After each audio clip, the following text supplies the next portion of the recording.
That really burns my ass. Nah, you didn't hear that, I hope. Welcome to 2023. Yes, after our short winter's nap and everything, we're back. It's the Carnival. We don't really have seasons, but Greg, did Santa bring you a new drum set? No, he brought me a Cheap Trick 4-disc set of a show from the Whiskey, 77. Nice. Where it was very different, very hungry band, as it says in the liner notes. No, let's see, what else? He didn't bring me much. As you get older, you realize you just don't need any more stuff. I won't ask our fans because most of them are probably on the naughty list. But we're really thrilled. This is one of those shows too. We're sort of playing. I'll be Batman. You can be. You want to be Robin or Alfred or Catwoman or. Perfect. I'll probably be. I'll be Alfred. Yeah, and Alan Napier was really good at it. He's really good. It's almost like the episode of them with the Green Hornet, and we don't have Bauman here to be Kato. We love that. I'll have to give you some of those, too. I have a box set of those radio things. They're very well done. We're making online trades instead of doing a show, but we're very thrilled to have back after a while because of all the stuff in life. We have the second president of the United States has joined us again from the grave. It's John Adams. Thank you very much, Rob. Glad to be here. How's life in Washington? I would not know, and I'm glad that I don't. There's the one good story about John Adams where he was a monarchist. And he's got this idea about, George Washington was like Cincinnati general who stepped down from power and said, no, I'm not going to do it. But he wanted to start calling everybody could start calling George Washington His Excellency. So they were laughing at him, and one of them, I think it might have been Jefferson, said, well, then we'll call you Your Rotundness. Oh, that was an interesting insult for the day, wasn't it? Yeah, it was. But John's actually got an interesting story about how his life's going. He might actually jump into the fray with the podcast, so we don't have to do as much work today. It's like, blame the show on him. Well, this is our Reinventing Your Life show. We're going to call it Your Phoenix Year, given the conditions of our country the last 3 years. For the couple of months before COVID was declared, the country really was on a fearful track with the sickness being spreading around the country. So we're really at 3 years of COVID right now. Would you agree with that? Yeah, especially I've been seeing more and more of it. And all these variants. Every day it's like I don't know. It's like a doomsday clock thing. I don't know. It's like the monsters are due on Maple Street. Right? It really is. It's like That's exactly right. So you get on social media anywhere, Facebook, Instagram, TikTok, there's still fear-mongering going on around this sickness. And the reality is that it's really evened out over time. I'm not saying that people don't get very ill or pass from this, or it's not something that you should take care of. You have conditions that would tend to make you more sick than the next person. But I think that the country needs to be on a new track. We need to get away from this fear. We need to get away from the negativity that we've had over the last 3 years. But people are really burned up about this. I don't like the politicizing of it. All of a sudden now a virus has become like the thing is, people losing their jobs if they don't get a shot. That's crazy. If you have if you prefer ketchup to mustard these days, it's going to be politicized. You'll get some people, right. You're anti-tomato or something. It's no doubt. The media and social media and the algorithms that drive those things really become quite divisive. And so when we have a certain opinion about a matter and we search that, it pops up in our feed and really it becomes this giant echo chamber for people. And we know where you've been. We know you've been. It's amazing. I searched a product last week on my cell phone, and within 3 minutes, I opened Facebook, and there's an ad for that product on my Facebook. It was almost instantaneous. I know I get all these junk mails now on the Yahoo because I must have done something or answered a survey or done some weird thing. Now all of a sudden I get all these they're mostly porn things for men things, but it's like... Well, you're a drummer and a band. It's like, yeah. Well, I don't need all this health information. Thank you very much, I tried something the other week. I was like, okay, I'm going to test this again. So I wrote a post, pretty harmless. I said, fashion tip, don't wear a hat that makes you look like Torgo, who is if anybody's MST3 fan, obviously classic Right. Manos, the master is coming to see you. What pops up in my feed? There are advertisements for tons of hats. Kidding. Yeah. Wow, that's weird. It's weird how they make the connections. But I'll tell you one thing real quick. I really applaud all the people that took advantage of the COVID thing and pushed forward with the Zoom, like the guys that came up with Zoom and the DoorDash and all those things flourished. You know, they saw the need and they saw the niche and they filled it up. And I think that's one good thing, I guess. That's absolutely true. There are some positives that come out of this. There's no doubt. There's a tremendous number of negatives. And I think that really my thought process around 2023, which you may agree with me on this, we need to be on a new track. And so I'm calling 2023 my Phoenix year. I like that title. Which is something around. See, I don't have to think of something clever this week either, folks, already. Rising from the ashes of the last 3 years. You know, there's a lot to build on. And hopefully the people who did take advantage of some of the things happening during COVID, where if you were put out of work for any period of time but were able to receive governmental payments on that, they created some new skills in their lives. They learned some things that were new.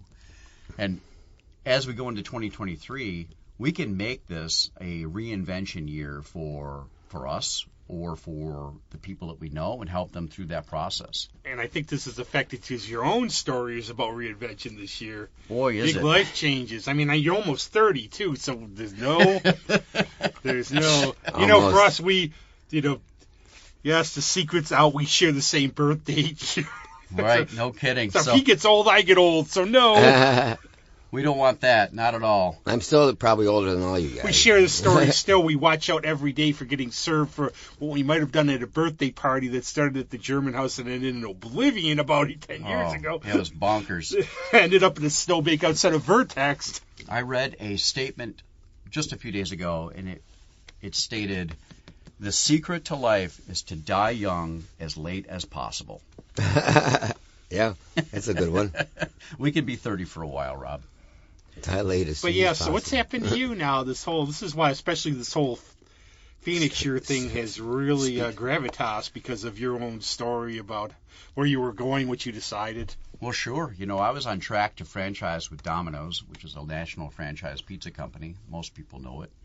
And I've spent 22 and a half out of the last 31 years within that system. I've been back and forth with Domino's 4 times over my lifetime. Started as a driver in 1991, became an assistant manager, then a general manager, and I moved on to being a district manager for the company. I became a business development manager. Ultimately, I was responsible for stores across the state with one franchisee.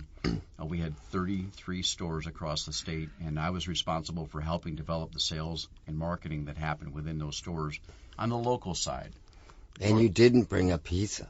I did not bring a pizza. Well, I don't work there any longer. Ah, okay. So, and that's the part of the story is that, you know, just a few months ago, I was on track to franchise with Domino's, and I went to look at some build sites, and I wasn't happy with the direction that I was being sent.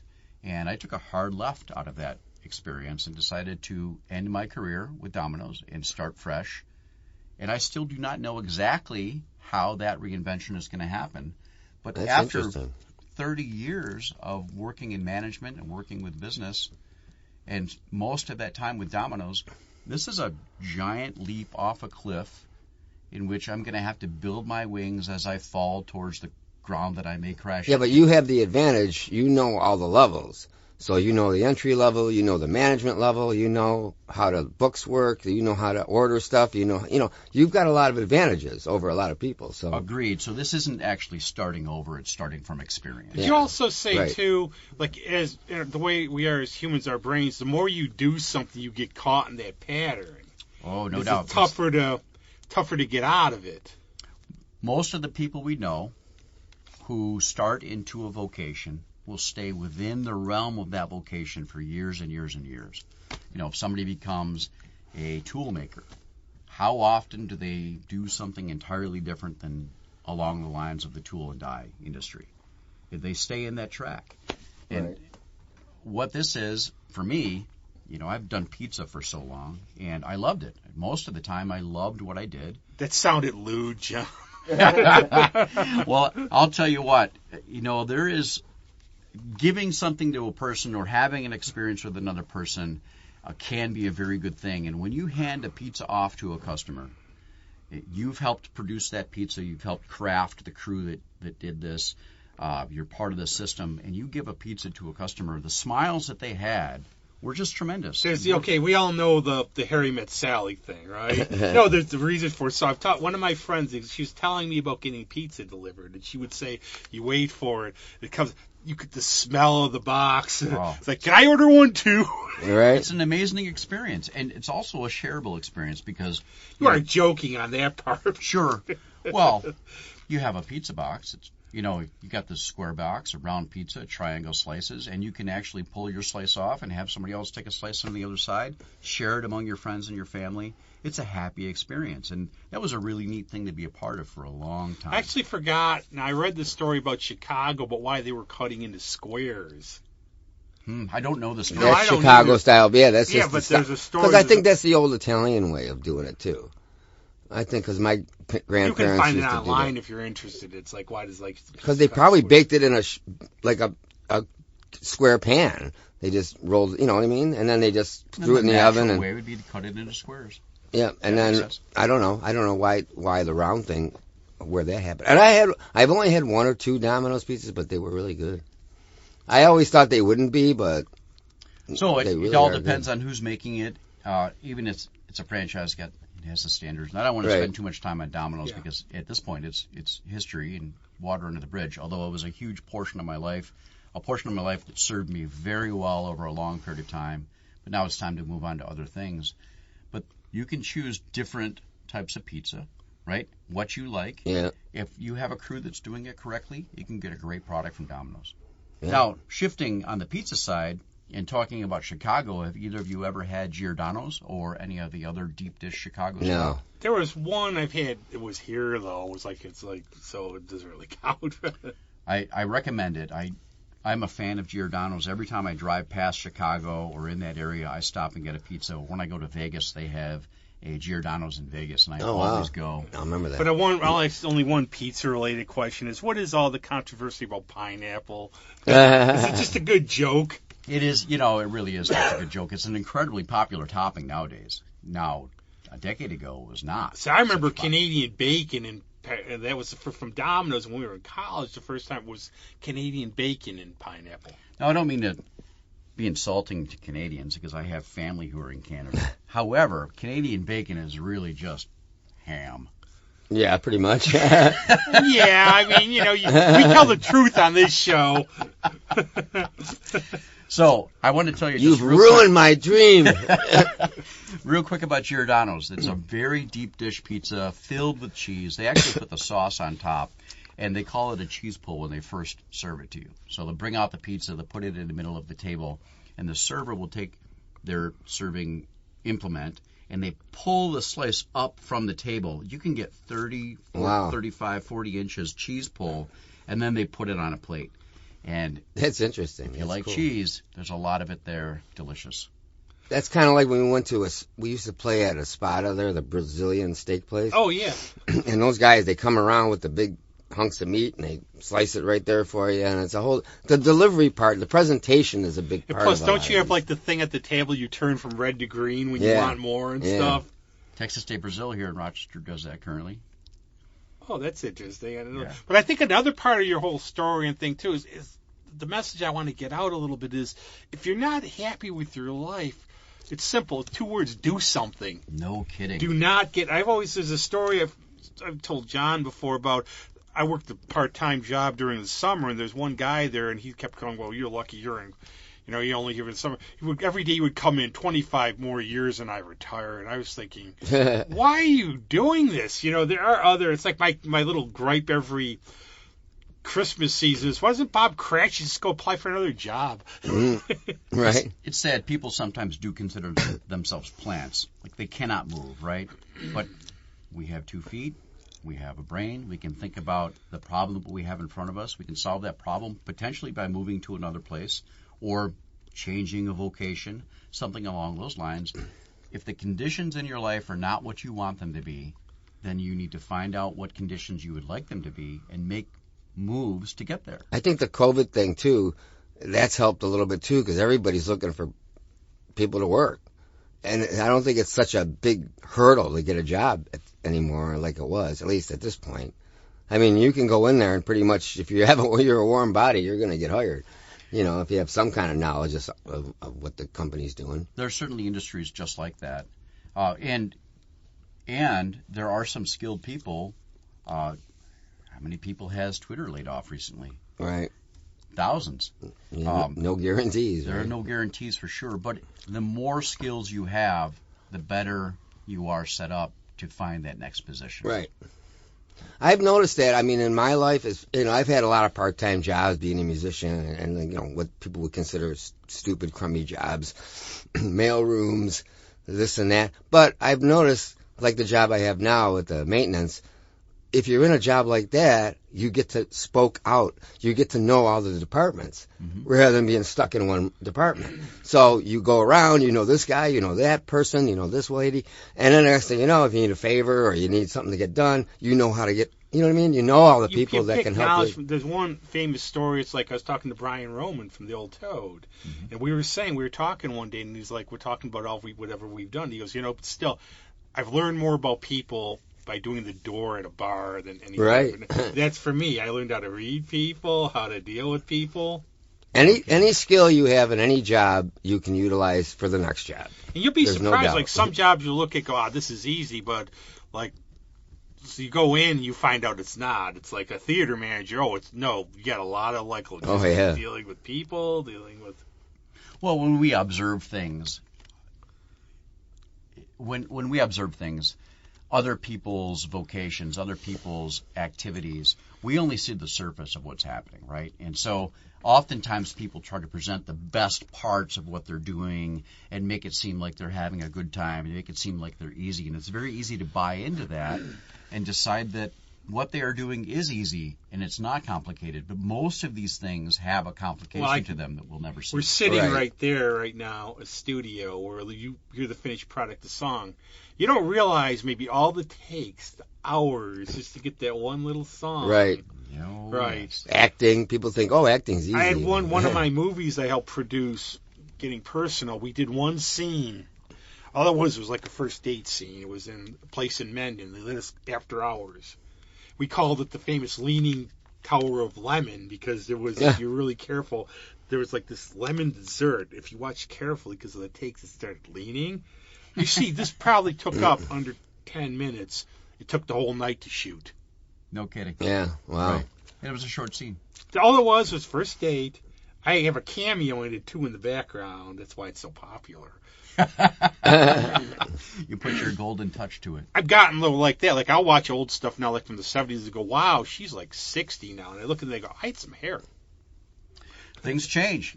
Going back to the work thing, my father taught me when I was very young that all work is honorable. And when you talked about crummy jobs, that goes through a filter, and that's really what other people have said about something. Mike Rowe with Dirty Jobs. Yeah. Oh, yeah. And I agree with that, too. It's like, here's my big degree. Well, what do you do? Oh, nothing. Well, look what I... If you can make your way, you're happy doing it, you have enough money to pay your bills and do something extra that you consider fun over time, then your job is just fine.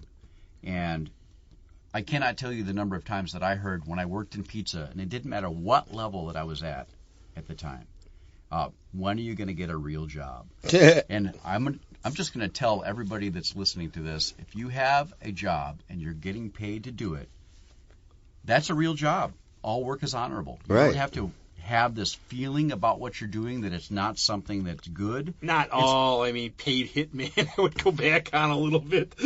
Something like that. Almost all work.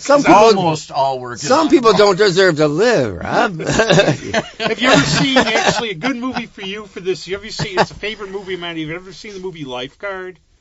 Never have. I think so. It's a 1975 movie. What it's about is Sam Elliott's the lifeguard. The role was originally offered to Burt Reynolds, but Sam Elliott's perfect. And what he is, his 15-year high school reunion's coming up, and that's what he did after high school. He went on the beach, tried college for a while, realized it sucked. And as you were talking about swearing, he said, I got a degree in BS, bored shitless. Nice. And he got a job as a lifeguard. One thing that'll crack you up to any old movie about what they make a year.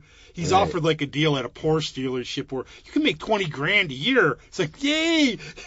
But in the end, he stays, and all it's like his dad's on him. When are you going to grow up? And everything else. But in the end, he says, the hours aren't bad. The conditions are terrific. I'm good at what I do. Sometimes I think it's just jealousy because you're happy and they like that and they just want to tear you down. I don't know. No, I think it is too. I think a lot of times, there's consequences. You want to go, like one of my friends worked for, and John would recognize this, but he drove. He traveled almost all year. He was like George Clooney in that Up in the Air movie. Mm-hmm. Traveling can be tough on people. And he would make like at the time $90,000, but he's not home all the time, and he's got to travel all around. But there's other people I know, like you would hear, like, I love traveling. I love being on the road. And that is my recent change.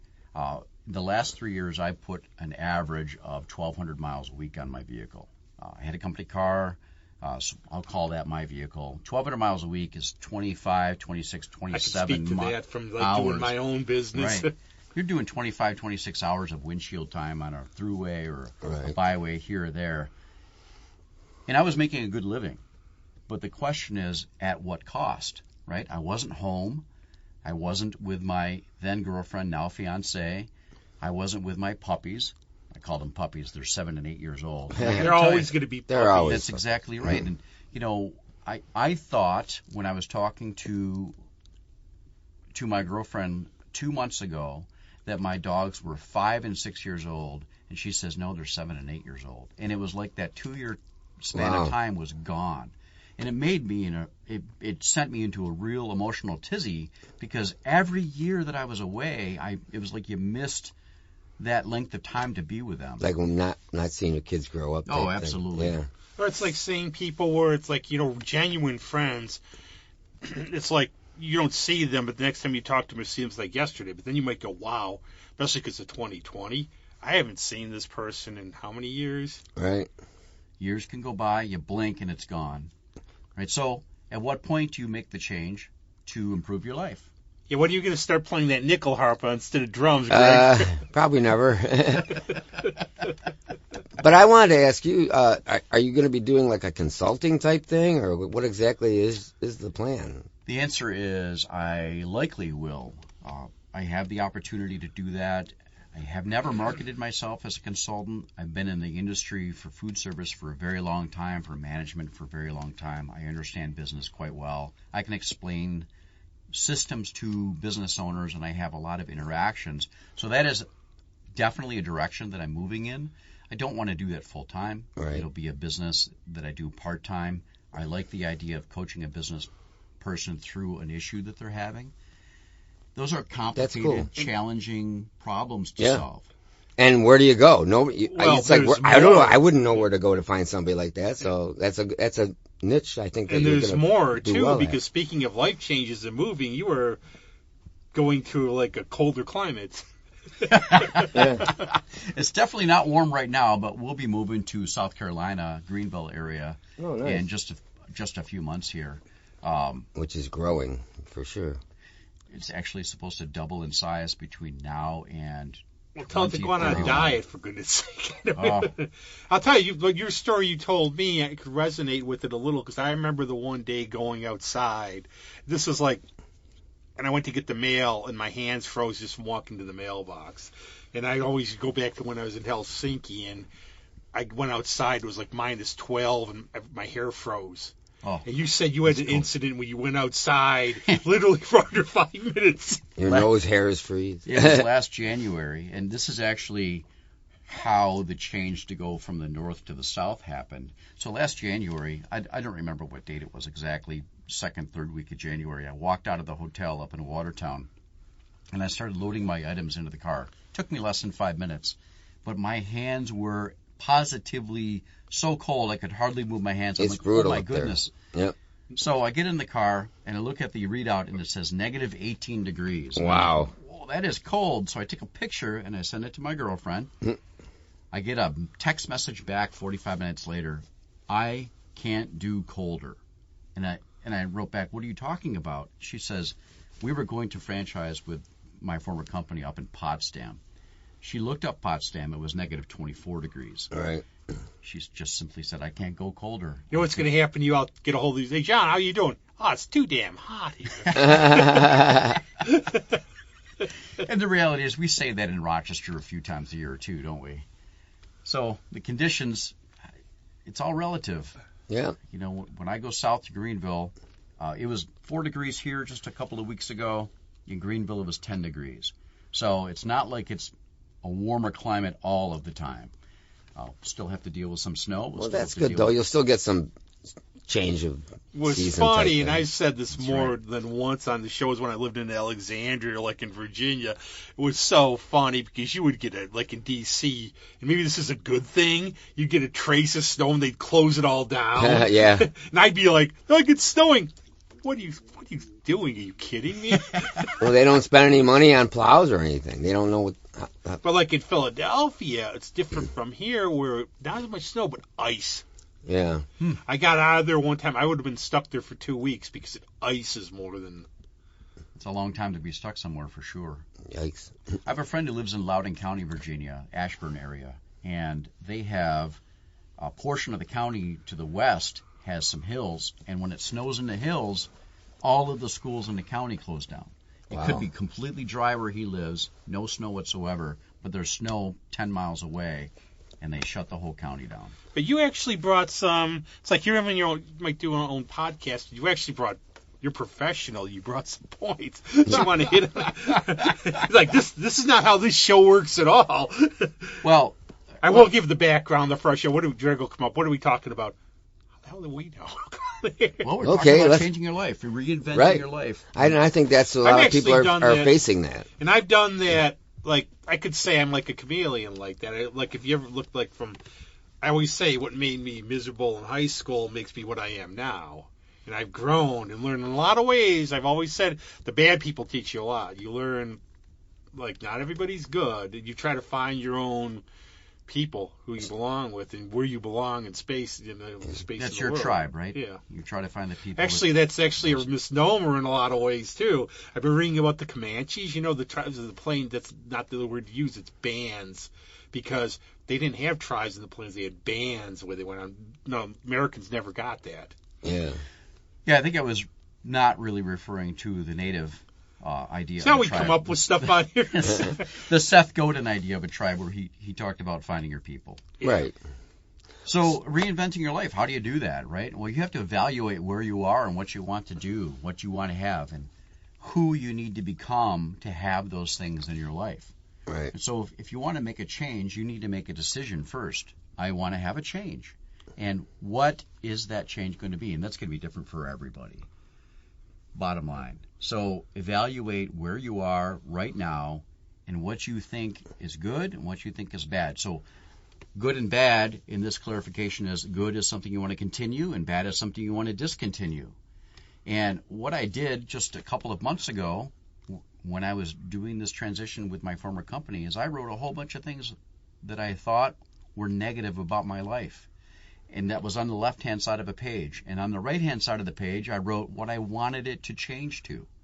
And so you have what you start with, and you have what you want to end with as a goal, right? This is your goal right now on the right-hand side of the page. That's awesome. That's a great Did you ever idea. read Henry Rollins' story of the iron? I have not read that. Okay, he looked like Greg, all chubby and Yeah. high school. So his coach, the gym, would come up and say, okay, I'm going to give you a workout routine. Now, there's no way this would be done now. I'm going to come up randomly punch you in the stomach. Wow. So he would say, so now, when I punch you, don't look in the mirror. Do the workouts. When I punch you in the stomach and you could take it, go look in the mirror. And he did the workouts. He came and he looked in the mirror, was a different person. Yeah, he's built for sure. That reminds me of the Cato story, right? The Green Hornet. Yeah. So Cato, he says, attack me. That was the Cato story. He was like, come and attack me at inopportune times, and I have to defend myself. Oh, right. Oh, the Peter Sellers. Was it? Peter Sellers. Yeah, Clouseau, keep Yeah. no, keep Oh, no. not now. Is that it? Yeah. I just want to keep you on your toes, boss. But that's actually, we hit on a point, though. The one thing, it should be obvious, but you have to be willing to do the work. You do have to and be I think a willing lot to of do times the we work. want everything easy these days. We want it on the cheap. You have to make the effort. Some companies are good with that, though. Like when I was at Chase and they let a bunch of us go because they sold the building, this and that, they were going in a different direction. So there's like 300 of us. But they did have these life coach people come in. You know, they gave us some books and they talked to us and we could do sessions with them. And those things were very informative. And I flipped through them and it was a lot of what you're talking about. And it's nice to know that there is a way to do it. That you're not just going to flounder and be like, left to your own, devices. There is a plan. Correct. Now, the plan that you're talking about, I think, is what those life coaches said. This is what you should do to change this condition, right? And that plan can be changed. You don't want to make your plan your prison. Yeah, right. Right? Yeah. I must do this and then I must do that. Really what it comes down to is if you're not happy with what's going on, you want to become happy. And in the process, you don't want to become less happy trying to get to happy. So you have to find the things that are going to support you through that process. Jordan Peterson talks about happiness or fun. Happy and fun are two different things. We can be happy when we're fun, and we can be happy when things are meaningful. And fun is frivolous and fleeting, and it happens for short periods of time. Happy can be an extended feeling over time. A state, yeah. I've said this, and I've gotten people take it wrong, but I love when I feel miserable. And I said this because it's almost like a sign from the universe. Okay, you get if we all have moods, it's called life. Good moods, bad moods. But if you feel miserable, it's saying, hey, get going. You want to do something else. I read a book once called The Secret Strength of Depression, and it was a very good book because it was it took the stigma away, and it was okay, you got a chemical imbalance of some sort. That way you can fix it. Your body's telling you that your lifestyle is bad or whatever, or your situation. So I think being happy is like a state of mind, like what you're saying. But I think there's good things to come from any adversity, and I think if anybody... Oh, don't I know? We both if you know can that. see that, you're going to be way more adjusted than the person that just goes, "Oh, my life is over." Well, we both have had our issues. We don't have to go through them. But one thing is, I think we both learn from them. And we learn, us being still here, we can overcome a lot. Right. No doubt. So the reality is that oftentimes those things happen without us controlling them. They happen to us. And so the response... Instead of having a reaction to something which is an unplanned type of attack, you have a response to it. You say, what are the conditions that I'm in right now, and how do I need to change them to get to someplace else that will support me as a person, that will make me happier, that will find meaning in my life? When you are given a set of circumstances that are beyond your control, like Greg, when you said that Chase was closing a building, a section of people were laid off as a result of that or terminated in their employment. That was not in your control. Right. But what you could control happened after that. And I think, Rob, what you're talking about is when you have these things happen to you or to us, when things happen to us, our response to them is absolutely key as to how we get past. Oh, yeah. It's the old door closes, door opens. It's like when I was in D.C. and everything, and I've always said, my life there, I never want to do that permanently. I don't think you should be involved, which is like a contrast to what's going on now. Is you don't want to be involved in that stuff. 10 years max or so. But then my mom got sick. So I come back. I had to start from scratch in a lot of ways. Go from there. Then my dad. Right. And then the health issues I got from taking care of my dad. Sometimes and life you just gets go in with the the way. flow. Yes, it does. Yeah, sometimes life will get right in your way. And then there are other times where we make a decision that we think is the right decision, and it could have been the right decision in that moment. But as time goes on, that condition no longer supports us and what we want out of life. Have you had that happen? Yeah, and I think personal growth. I mean, I'm very big into adulthood, the bad word, but as you get older, you're not the person you were. It's like, if I guess in my 20s, well, I just like to work at a bar, live above it, come down. No kidding. Well, there was a period of time in my life I did the same thing. 2011, I was on a real bad track, and I had been pushing and pushing and pushing for, at that point, years to try to get over the hump of what I considered success. And I thought, maybe this isn't for me. maybe this isn't, and Rob, you and I have discussed this. Yeah. Maybe I should become that guy that washes dishes at a bar and has the apartment above the place. I don't remember it was the Drew Carey show where the two guys lived above the bar and they had the fire pole down. When they wanted to go, they could just go down, or they yell down the hole and they say, "Beer me," and they'd throw the beer right up. we all go, like I always talk about my bar days. John and I, my last regular bar was Cavalier's, and we had a great time. We'd come up, we were like, where's John? Well, we get down there, get the Guinnesses out, and we had fun. But it got to the point where it's like I don't really drink anymore, and it was fun in its time. That's right. And you always worry that little thin line where you don't want to be a casualty of what you're doing. Right, so you live your life with intention, and what is that intention? Is it to go to the bar every night and drink yourself into a stupor, or do you want to have some higher meaning come from it? And that was where I was in 2011, was every night I was at the bar, and by the way, Cavalier's, what an exceptional place I love to it. go. I can't say the best. I can't say any bad things about Absolutely. it. Best Guinness in town. Absolutely. And still, you don't need to drink it every day so that you're in a stupor. You can make different choices, and that's what I did, and that's what you did. Yeah. When we realized we were on a track we didn't want to be, we switched lanes. You know what it was for me? It was like the old Montgomery Scott saying about, if you can't take the hangover, don't do the drink. Where I started getting to a point where I got these not little ones, almost week-long ones.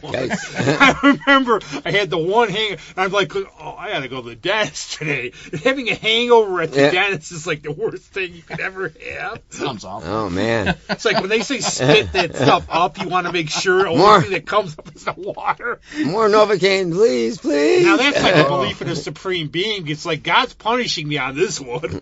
Well, it goes back to the pain points and what you talked about, being happy about being miserable.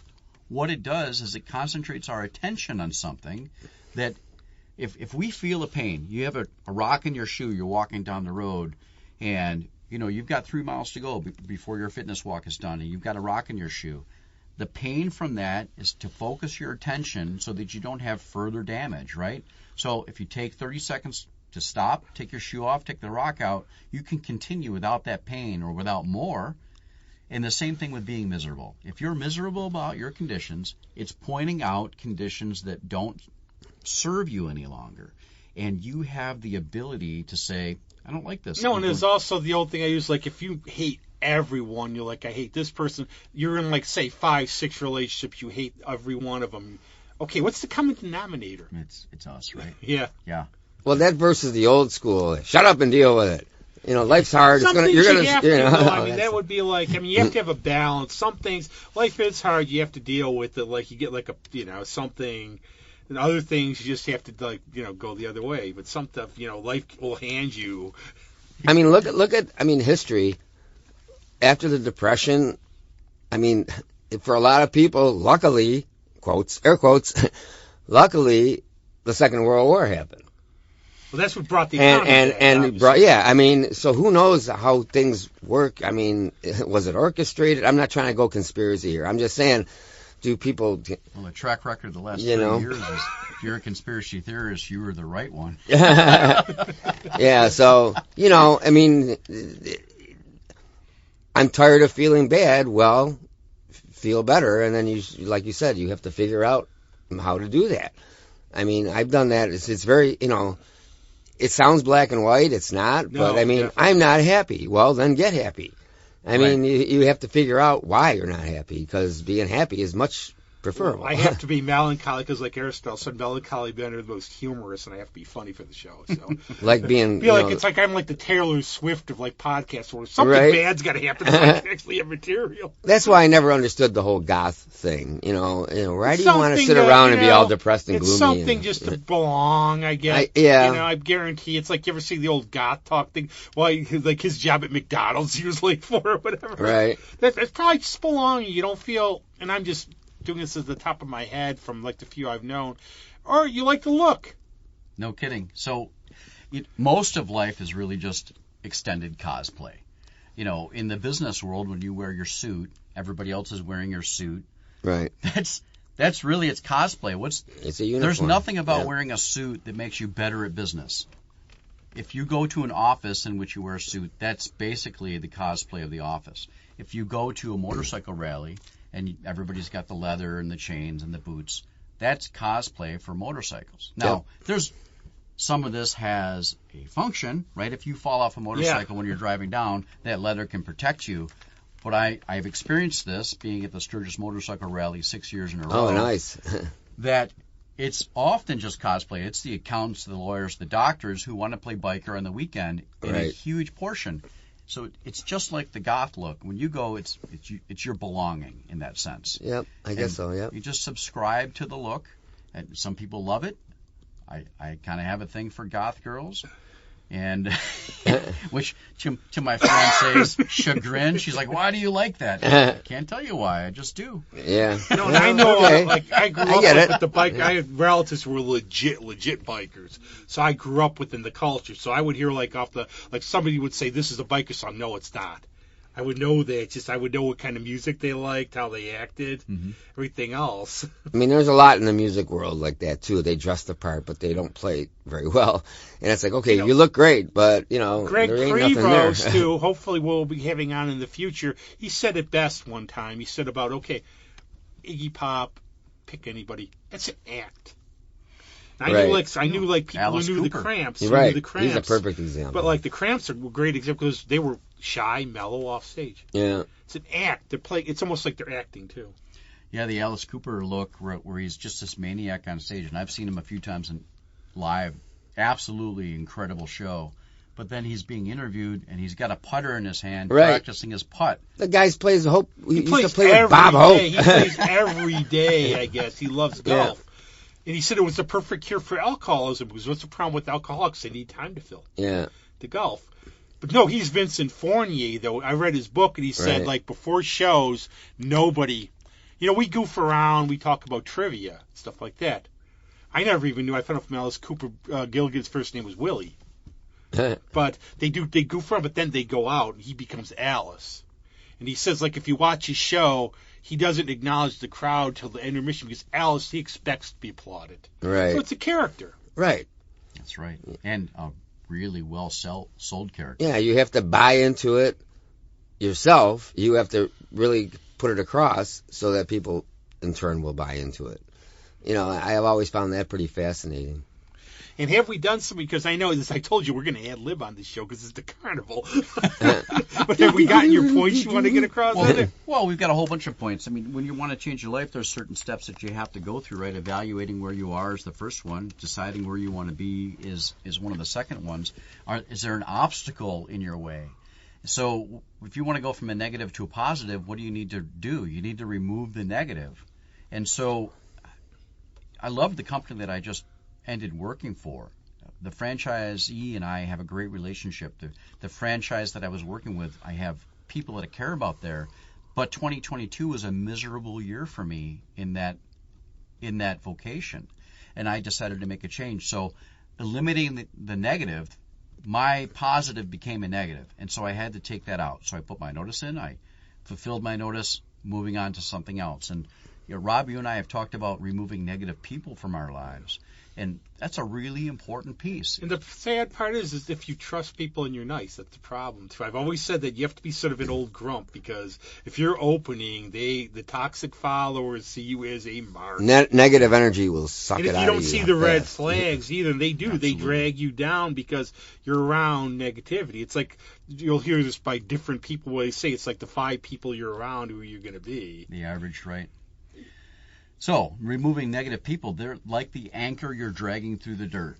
And you may be able to get to your goals. You may be able to find meaning in your life. You may be able to change your conditions. But if you have negative people who are surrounding you, they're going to do everything they can to prevent you from getting there, and not necessarily intentionally.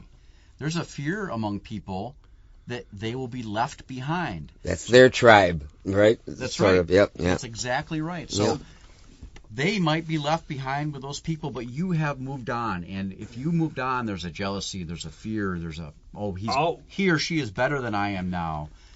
Right. If they can reach out and pull you back into their group, they will feel better about themselves. And it's not something people think about. It just happens. Well, it's all over the addiction world, I'm sure. Like if you're out partying with your friends all the time and drugs and this, you have to get away. When people straighten up, he left us, he's a jerk now, or she's like, because you lost your compadre, Yeah, that's right. Yeah. Well, I mean, there's also there's friends, there's real friends, and there's situational friends. Like if you're out boozing and stuff, you want people they want to party with you, right? But the thing, this is like a simple litmus test. If something good happens to you, if you have anybody around you who tries to, say, oh, that sucks, well, bye. You're right. It's like, great, you just got a job drunk for Billie Eilish. Yay. Yay. Your dream. Hey, you know what? I would take it. My personal opinion wouldn't matter. Music's a job. It's like I would love the music then. So it's like if I said say I said, well, I know Taylor Swift and we're hanging out. Other people would be like, yeah, Right on. So you got to find that negative. Remove as much negative as you can. You're never going to get rid of all of it. And by the way, it's really, people equate failure with negativity. You have to be able to move through failure to get to success. Yes, that's the Bauman right there. One of the great Bauman sayings is you have to fail. You're going to fail. And you're going to fail a lot. Isaac Asimov was rejected 72 times before he got a manuscript accepted. That's wild. I mean, that's the Harry Potter story, isn't it? This woman who was on welfare wrote the Harry Potter story. She was rejected multiple times. Based on people she knew. That was all it is. She started writing them on a napkin, I read. She was sitting at a restaurant or something, and she started scribbling. She made success from failure, but also the rejection. When somebody makes a move to change their life, and they're going to, it's really an experiment. You have to figure out what's going to work and what isn't going to work. And so that includes a significant amount of failure, and you have to be comfortable not getting it right at first. There's a line that I heard a long time ago that I've used over and over again. Anything worth doing is worth doing poorly at first. Yeah. Except skydiving, I'll cut that one out. No thanks. Yeah, right. I like the Aaron Rodgers line when he's a California guy. He gets drafted by San Francisco. Then he goes, "You feel bad about San Francisco not drafting me?" And what he says is, "Not as bad as they're going to feel for not drafting me." Oh, nice. Yeah, that's a good way to look at it. Yeah, but that just because some of these get demonetized. Don't take that advice John gave for skydiving. Yeah, right. Unless you're jumping off your porch to practice. I asked you to do one thing. No, that would be horrifying. So, in keeping with the reinventing your life, your Phoenix year, rising from the ashes, changing things up, you have to build a support system. If you don't have supportive people around you, the chances of your success are going to be lower. So you find the people that are going to help you get to where you need to go. That might be somebody that's not in your clique or not in your circle right now. Find a mentor. Find somebody that can guide you through an area that they've already been and you haven't. Yeah. When it comes to the idea of coaching, every high performer has a coach. And that doesn't necessarily need to be an official, you're my coach, I'm going to go to you with these questions. It could be somebody you just bounce ideas off over a period of time. And you use that as your coaching. But just understand that no high performer doesn't have a coach. And so if you want to perform higher in your life or move to a place that you haven't been, it's really important to be involved with people that have gone through what you're about to. Right. So find them. Yeah, and I would say be open to criticism and ideas. You can have confidence, but don't be an egomaniac. It's like if you hear somebody say, well, that's a good idea. I never thought of it. That to go like, I appreciate your opinion, but I just think this way still. Mm-hmm. Like that. Someone convinced against their will is of the same opinion still idea. It's important to understand you need to be open. If you're not open to change, and by the way, change is scary for everybody. Yeah. When I thought about leaving Domino's, it was not a good feeling. I'd been with the brand for a long time. I knew it cold. I was very comfortable there. And so you have to go into the realm of exiting your comfort zone in order to make that type The other of change. thing I found out, don't ever if you ever see a Buddhist operating a hot dog stand, make sure you pay him an exact, because I did that one time and you want to ask for change. He goes, my son, change must come from within. Oh, and he's talking about cold pizza. No, wait, you were talking about the business. Okay. Well, something that's hot and fresh now can over time become stale and cold. And there's correct? fads too. Right. Plus there's fads and everything. You see, like these days, everything's a fad. It's like a news cycle, and it's gone. Yeah. Well, it's an important point, Rob. If these feelings of wanting to make a change in your life are a fleeting feeling, maybe it's not time for you to make that change in your life. You do have to have a measure of discipline to be able to struggle through that process. And it's going to be a struggle. I think that's how I do my ideas. A lot of times, like when I would write stories or like movie stuff, I would have pages. And whatever stuck, I would do, because that was just an idea at the moment, but you write it down. Write it down, then follow through, you write it down. take action. But then if it's like, oh, this isn't going anywhere, next. Right. So, when you are talking about goals, you write your goals down. And most people have goals. Would you agree? Yeah. Yep. Especially in hockey. How many people meet their goals over time? The answer is less people than do make their goals. And that's a generalization. So, James Clear, who wrote the book Atomic Habits, giant fan of this guy, giant fan of the book. There was one line in there that I took from that book, and I said, this is going to be my mantra for the rest of my life. This is so clear. James Clear wrote something clear. He said, most people do not rise to the level of their goals. They fall to the level of their systems. And so what is it that you put into place that is supporting you to make your goals? That's the important part. And he talks about, instead of being the person that runs a marathon, maybe you need to become a runner. And there's a distinction there, right? So if you have a goal of running a marathon, once you hit that marathon, you might never run again. Yeah. And many people would just give it up. Or you could become a runner, and you can be in many marathons potentially, or half marathons, or run the 5Ks and the 10Ks. But if the goal is to become a runner, that's a very different goal than to run a marathon. They're both, one's very specific, the other is a little bit more general, but the support system of every day at 7 o'clock before I get ready to go to work, I go out and I run 3 miles, I run 4 miles, I run 5 miles. Get it out of the way, and it becomes part of a daily routine that is a system that supports your idea of becoming a runner, as opposed to I have this idea that I want to do one specific task. So far away that you'll never get there. It's like tortoise in the hare a little bit. Or you may get there and then stop. Yeah, right. Oh, yeah, right. Oh, I've done that. I've done the marathon. Yep. I'm going to take a week off. Yep. Your week becomes a month. Your month becomes a half a Right. year. You haven't run in that period of Well, time. so that's like I try to get my True, miles good in. idea. It's the That's good. discipline. I know I'm not fast, but I get them in. I could go like 8 straight hours walking. But I'm not. I know I'm not fast though. And you don't need to be, because you're making forward movement. No, unless there's a bear out there, at least I'll get some of those slow person. Yeah, but it does a lot of things for you. It gives you time to reflect. It gives you time to plan things. You know, that's, it's a good. Yeah, that's what I do. That's exactly. I call it being in my twilight zone. Yeah. I mean, there's Or always the good zone, things. right? Yeah, You I could like be in Twilight the- Zone. you Though. like the Twilight- For this show, this Twilight Zone. When you're Well, thinking it accomplishes a lot of things. if you ever read my posts on Facebook, the Twilight Zone. I prefer the Twilight Zone over the Zone. Like, I always joke to people, or they, you know, because I play with a lot of bands and I do a lot of stuff. They go, "How do you get all these gigs, and why? How do you do all this stuff?" And I said, it's a 2-step process. I answer the phone and I say, "Okay." Say That's yes. it, you know. So you're the guy that shows up. Yeah. Right? It's like Right. Shatner's advice for success: say yes. Yeah.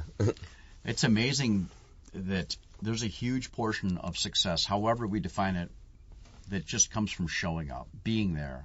And that comes to taking action, right? Yeah. So we can write down our goals. We can talk about our systems to support those goals. We can decide what makes us miserable and what our pain points are. We can decide what we want to have in our lives and where we want to go. But if we don't actually do something, nothing will come to fruition. Yeah, and you're always growing too. Like I say, I'll stop when I'm dead. You know, you keep going and going. Some people just they stop at some point. Okay, what's next to do? What's next to and everything else. I don't know if you remember Ralph parking downtown 25, 35 years ago. Do you remember that? Yep. So I was a security guard way, way back then when I was 18 or 19 years old, and I met Ralph. And he was, at this point, I believe he was in his 70s. And I said, "Ralph, you're in your 70s. Why aren't you retired yet?" And his answer blew me away, and it changed my mind about how I wanted to live my life at the end of my life. He said, I'll tell you why. My friends call me up, and the highlight of their week is going shopping with their wives on Wednesday. And he says, that frightens the hell out of me. Right? He Yeah. says, I don't want the highlight of my week to be shopping with my wife on Wednesday. I want to be involved in something. I want to be engaged. I want to do something that I think is good. And that's why I started this business. And he didn't start it until he was in his late 60s. Wow. Or mid 60s. I mean, he was an older gentleman at that time. That would be now called middle age, I hope, because I'm only 10 years away from there. Yeah. Shut up. Cut. But he did not want to retire, and I made a decision that I would never retire in that moment. And I maintained that idea that I always want to stay engaged and stay in life and stay as a player all the way through that period of time, so that I don't become the guy that my highlight is shopping with my wife. I said I want to be like I Obi-Wan. could have, I could have done this. I want to be like Obi-Wan Kenobi out there. Cavalry's my son. That's a word I've not heard in a time. I mean, you're talking about... You know the Ray of the Guinness. Yeah. You were talking about like parking lots. I mean, some people see a big blank space. Other people have a vision. You know what I mean? He had a vision. I'm going to do a thing of parking lots. I mean, one person's nothing is somebody's something. Mine you know is, what I mean? come on, Absolutely. why do they have to do this and I can't even get in here because they park so close to the line? But I think this is also this is our 2023. I suppose our holiday shows, we never talk about the holidays. Hey, good for New Year's. Maybe somebody will be inspired. Right, New Year's, it's an arbitrary. It's symbolism. It is. It is. But, symbolism's powerful. It absolutely is. Your New Year could be whatever you started. Or your New Year can be whatever you finish. Right? Yep. But you That can't, was fucking zen. you can't finish without starting. So you've got the start, do, stop, right? Or begin, do, finish idea. It has to be each one of these points gets placed in the proper order in order to get to where you want to go. And so 2023 for me, this idea of the Phoenix year, that was an idea of every 1,000 years the Phoenix rises from the ashes. I don't want to wait that long. I want 3 years is long enough for me, and I'm ready to move on. Awesome, too. We'd be remiss with John here about, I think, Greg, you must have said, we have to talk a little about, you have to be inspired a little bit by Excalibur. What an incredible movie. Favorite it was. movie of all time. Oh, yeah, it's a good movie. What an incredible movie. Oh, it just gives me chills when I watch scenes There are from that scenes movie from that where you just can't help, but I always use the term of loyalty, like when Lancelot comes back. Well, what a great analogy, too, right? This gentleman, or knight, I don't know if he was a gentleman, this knight who was part of Arthur's Round Table was disloyal to Arthur in his actions. And in the end, he became loyal to Arthur. And so we can make mistakes as people, and hopefully we don't make a mistake as big as that. However, we can make mistakes as people and get past them and become the person that has gone past the mistake to whatever we consider our success. Would you agree with that? Yes, and also the great line from Spamalot they use at the end where Arthur's talking to us, and I'm going to marry. What's your name? Guinevere. Oh, shit. Oh, my goodness. And he also, you're pretty much done seeing the Scorpions, aren't you? I think I am. Boy, I would love to see them again. They're my favorite band of all time. Is it true? I read this somewhere. When they were first starting out, maybe, because they were from Germany, that they actually didn't sing. They didn't know what they were singing. They just sang phonetically.